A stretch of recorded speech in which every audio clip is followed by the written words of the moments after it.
진시 황제는 우리가 잘 아는 중국의 첫 번째 통일 제국의 황제입니다. 그는 중국 대륙을 통일하고 자신의 권력과 제국을 영원히 유지하고 싶어 했습니다. 그래서 결국 불로초라는 신비한 약초를 찾아 영생을 꿈꿨다. 아마 우리가 다 아는 그런 이야기입니다. 어쩌면 그에게 불로초는 그냥 건강을 유지하는 약초가 아니라 죽음의 두려움을 극복하고 영원히 살고자 하는 인간 본능의 상징이지 않았을까요? 이처럼 인간은 언제나 영생에 대한 갈망을 깊이 품어왔습니다. 고대의 왕들뿐만 아니라 오늘 사는 현대 우리에게도 죽음을 넘어선 삶은 매력적인 주제가 아닌가요? 왜 우리 인간은 영생에 대해 관심을 가지고 있을까요? 아마도 인간은 유한한 존재이기에 오히려 무한한 삶을 대한 갈망이 누구에게나 있는 게 아니겠습니까? 죽지 않으려는 인간의 본능은 건강한 삶을 위해서 날마다 운동도 하고 몸에 좋은 것을 찾아 먹고 그리고 생존을 위해 의학과 과학의 발전을 가져왔습니다. 그리고 생애 수많은 질문을 찾아 종교와 철학이 발전을 이루었습니다.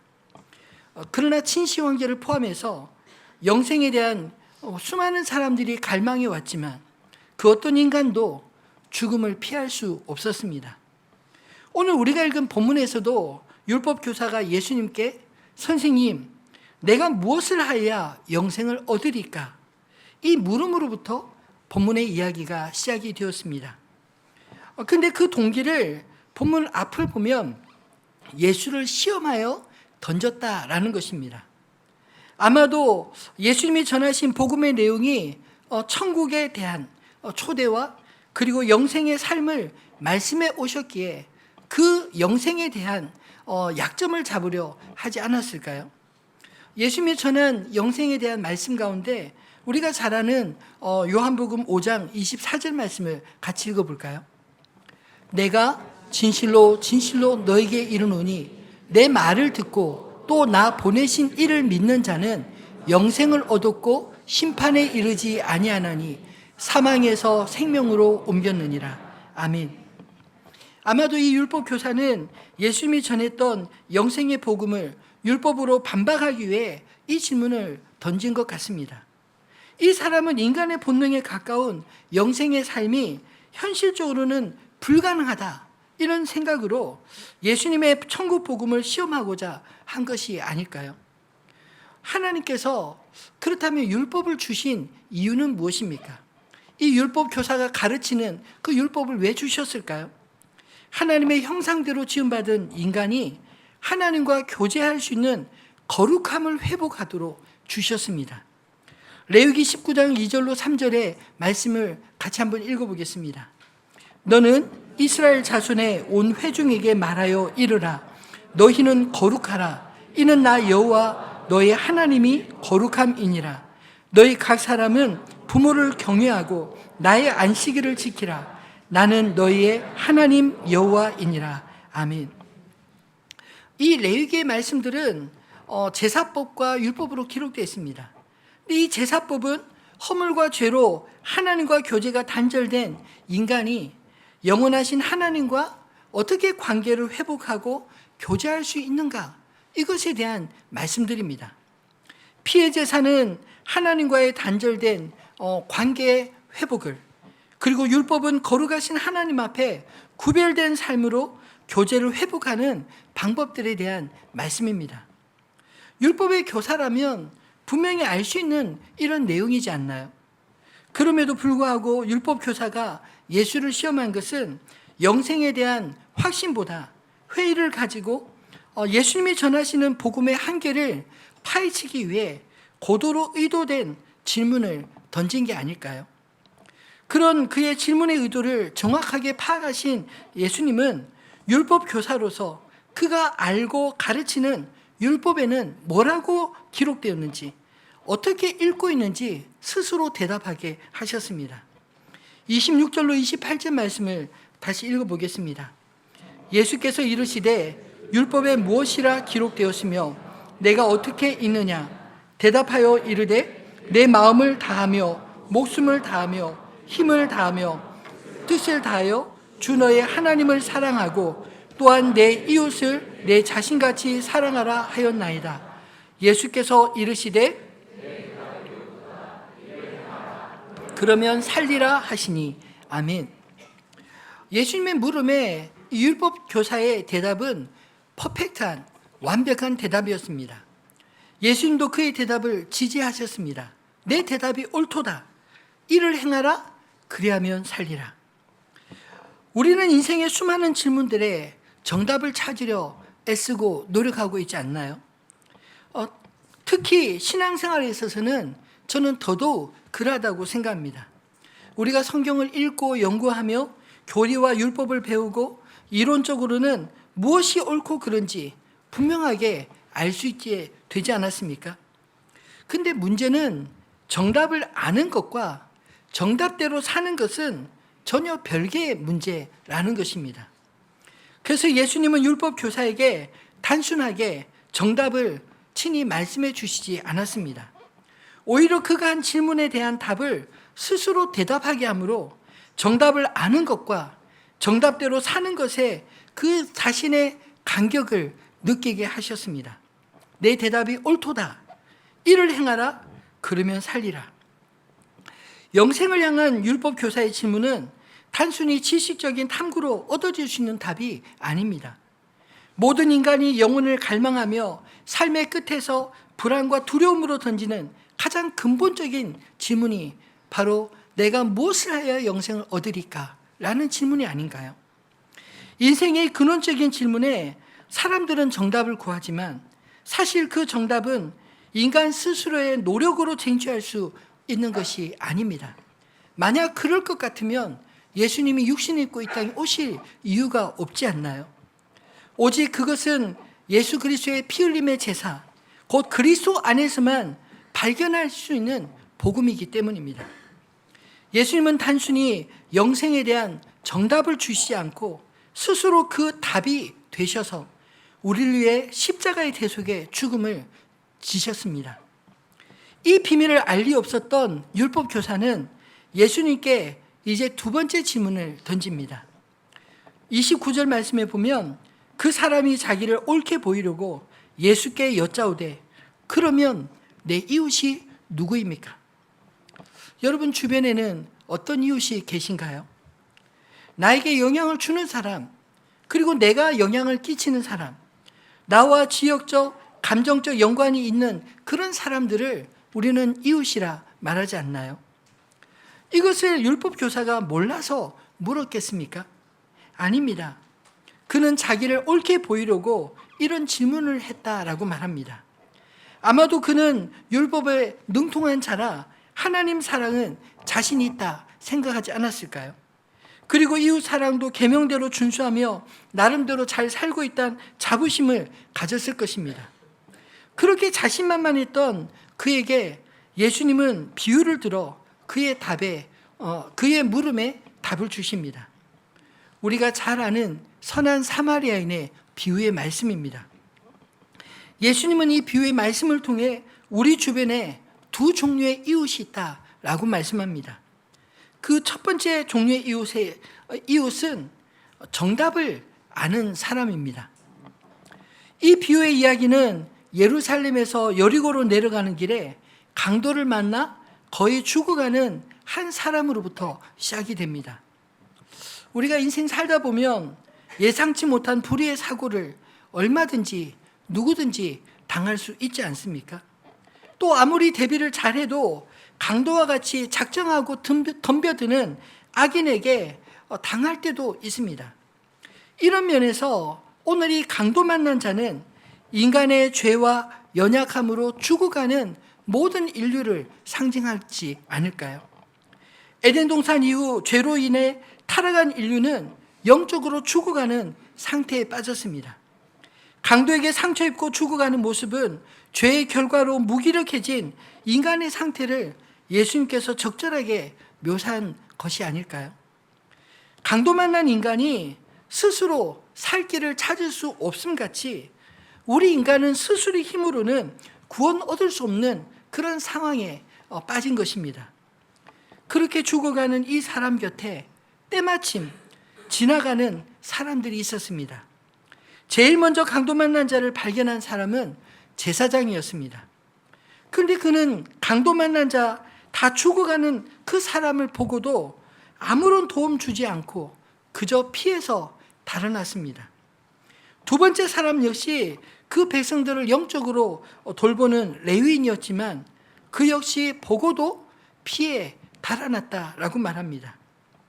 여기서의 제사장과 레위인은 율법을 잘 아는 사람, 곧 다른 말로 하면 정답을 아는 사람이라 말할 수 있지 않을까요? 근데 강도 만나 죽어가는 사람을 보면서도 그들은 아무런 행동도 취하지 않았습니다. 그들의 지식은 자신들의 머릿속에만 머물렀고 사랑과 연민은 도무지 찾아볼 수가 없습니다.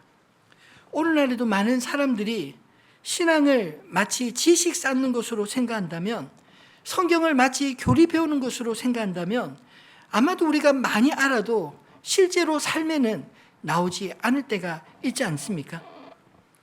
정답을 아는 것만으로는 누구도 구원할 수 없다는 말입니다. 구원은 오직 그리스도의 희생을 통해서만이 가능하고 그 사랑을 알고 그 사랑을 받은 사람이 비로소 참된 이웃이 될 때 또 누군가를 구원할 수 있지 않을까요? 그런 의미에서 오늘 예수님이 제시한 이 제사장과 레위인은 당시의 율법과 종교적인 규례를 상징한다고 볼 수 있습니다. 율법은 하나님의 거룩한 기준을 제시하지만 죄로 인해 타락한 인간에게 온전한 구원을 제공할 수 없었던 것입니다. 그들은 강도 만난 인류를 바라보고 원인을 제시하고 말할 수 있을지 몰라도 그를 살릴 능력은 없었던 것입니다. 이것은 율법이 구원의 길이 아님을 보여주는 말씀입니다. 왜 그들은 강도 만난 자를 보면서도 본체만 채 할 수밖에 없었을까요? 사실 제사장이나 레위인은 강도 만난 자의 입장에서 보면 같은 유대인이요 종교 지도자들이었기에 이웃의 범죄에 들만한 이런 사람들 아닌가요? 그런데 그들은 강도 만나 죽어가는 유대인을 외면하고 지나가 버리고 말았습니다. 왜 그랬을까? 그냥 상상해 보았습니다. 아마도 세 가지 종류의 이유가 있지 않았을까요?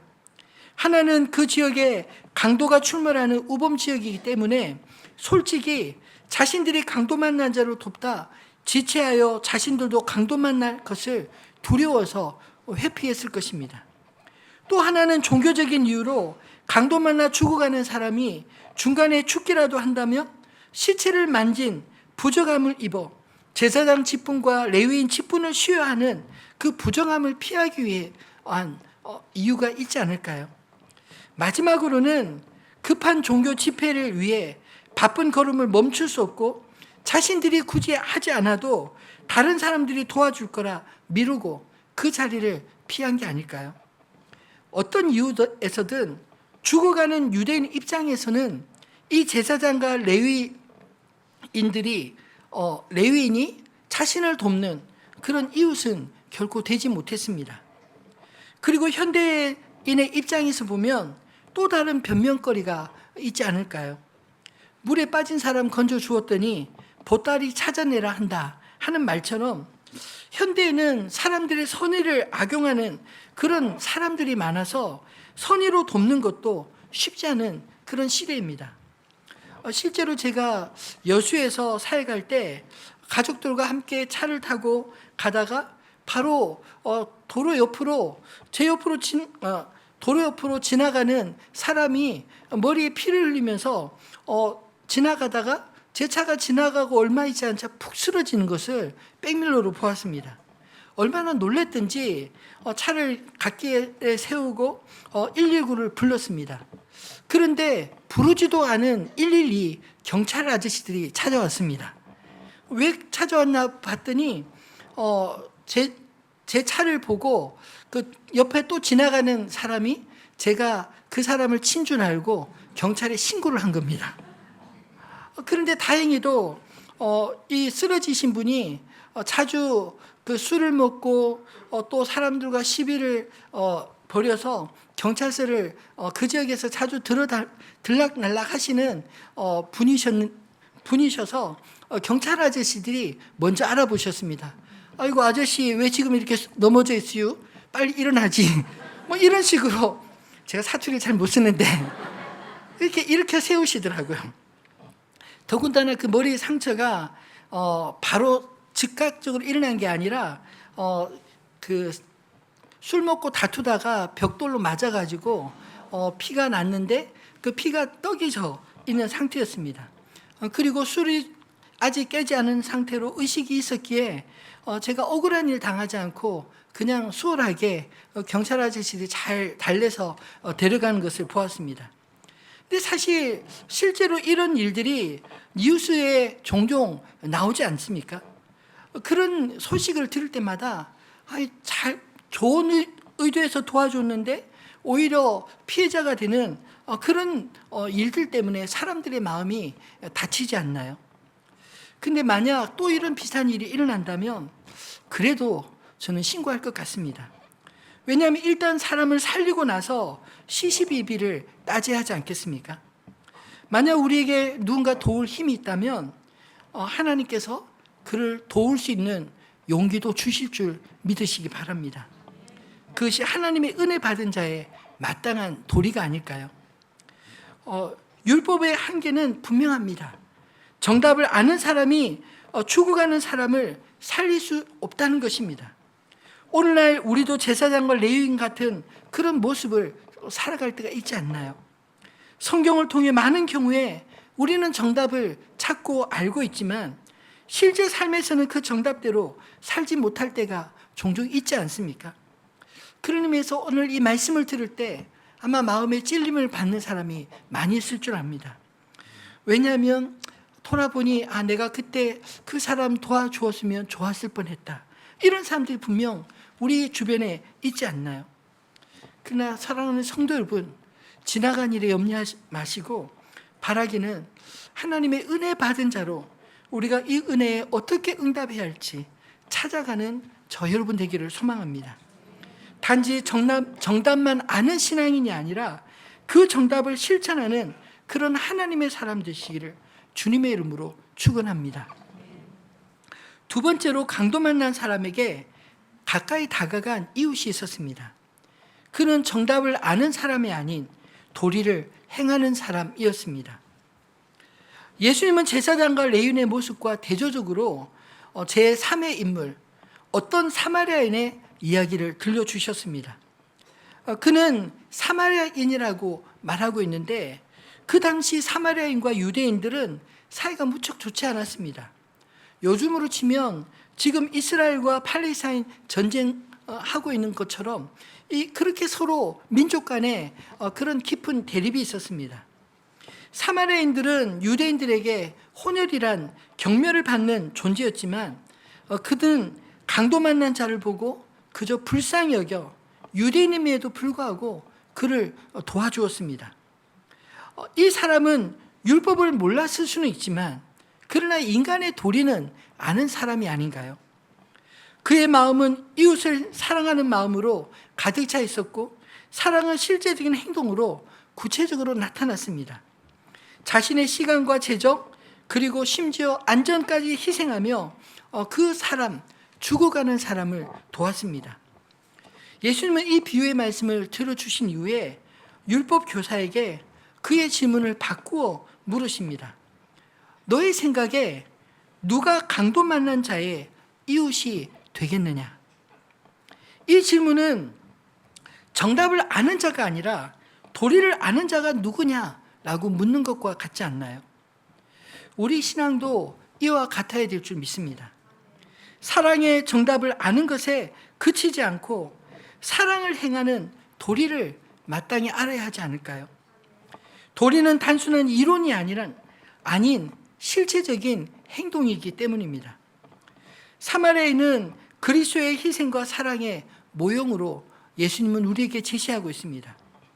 유대인들의 경멸을 받았던 사마리아인은 예수님의 유대인들로부터 배척받으셨던 것처럼 세상의 구원자로 오신 그리스도의 역할을 보여주고 있지 않나요?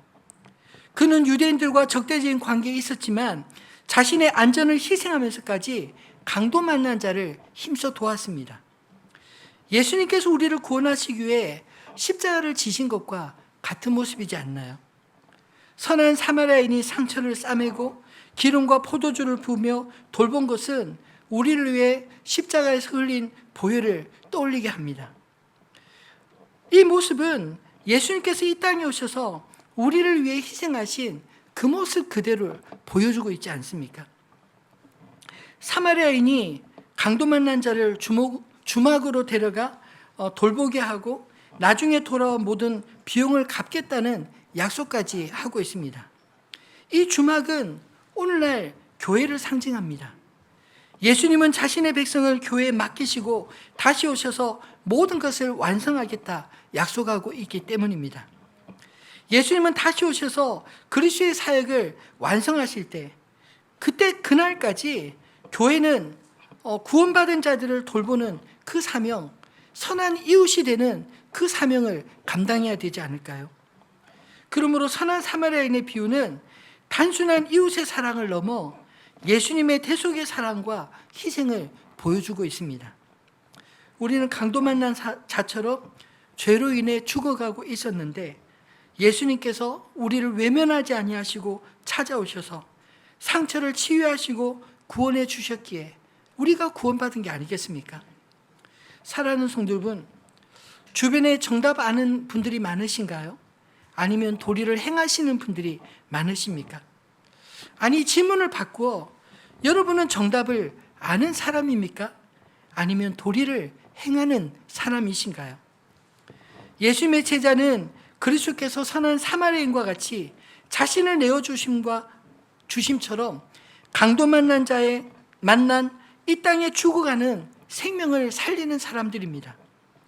영생의 삶은 진실 황제와 같이 자기 홀로 살기 위해 남을 희생을 강요하는 그런 사람이 아니라 오히려 반대로 죽어가는 사람들을 살리기 위해 자신을 내어주는 사랑, 바로 그것이 근원이 아닐까요? 최근에 서울에서 차량에 깔린 학생을 지나가던 시민들이 힘을 모아 들어 구조한 일이 뉴스에 났습니다. 근데 제가 기억하기로 이런 뉴스가 한 번이 아닙니다. 여러 번 이런 소식들이 들렸는데 몇 년 전 부산에서 이런 유사한 일이 알려지자 이제는 누군가 한두 사람만 나서도 지나가는 사람 모두가 달려들어 구해내는 이런 소식들이 심심치 않게 들리지 않나요? 1분 1초가 급한 상황에서 사람들은 지체하지 않았습니다.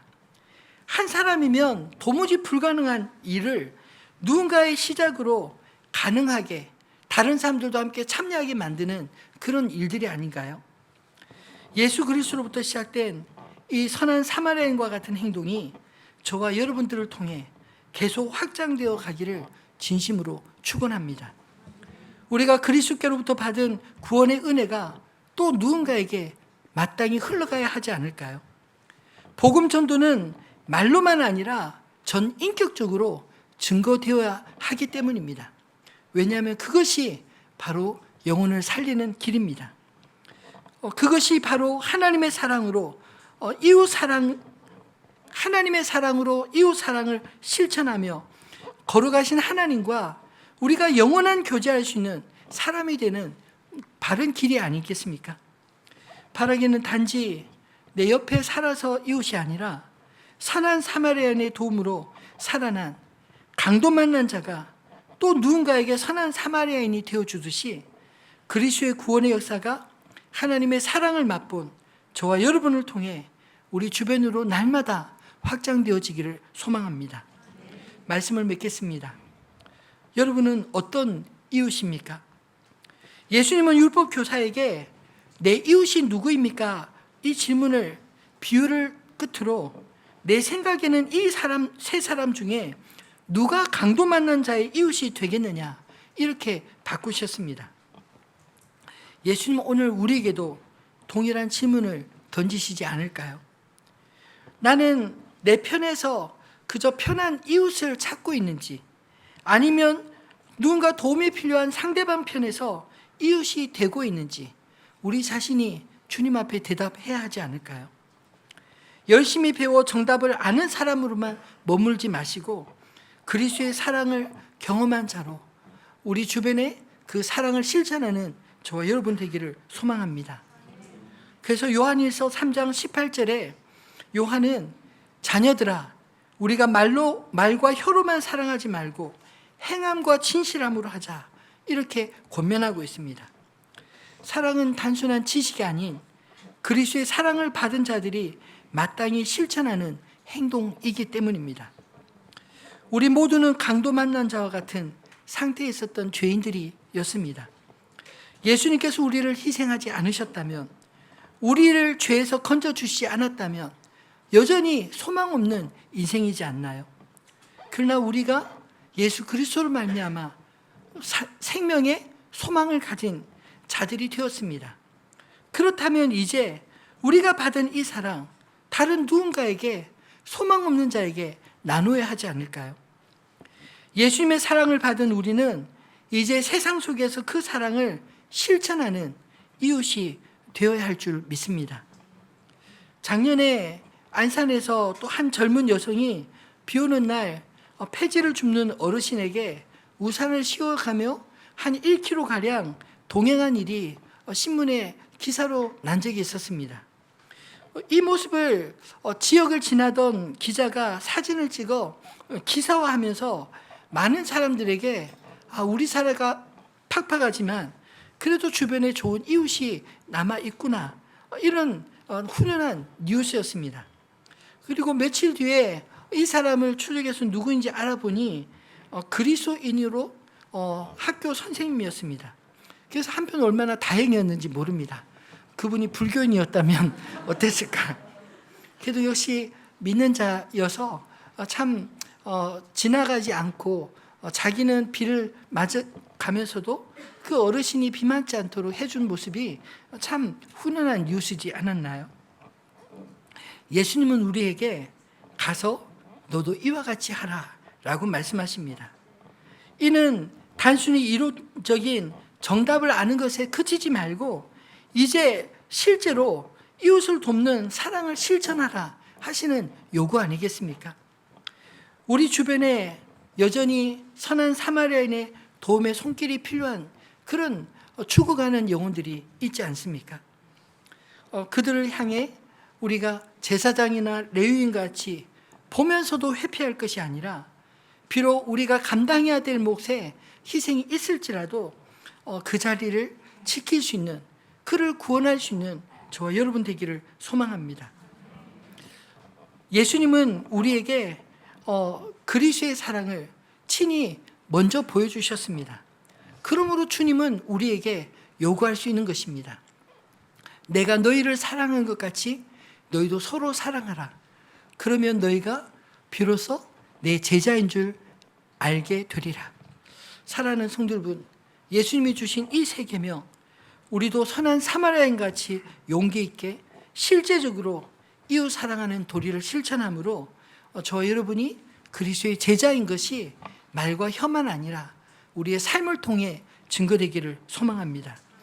그렇게 우리의 삶에서 정답을 넘은 참된 사랑의 실천이 이루어질 때 이 땅에 하나님의 구원이 우리에게만 임하신 것이 아니라 우리를 통하여 또 수많은 영혼들에게 임하지 않겠습니까? 이런 놀라운 구원의 은혜를 날마다 누리시는 저 여러분 되시기를 우리 주님의 이름으로 축원합니다.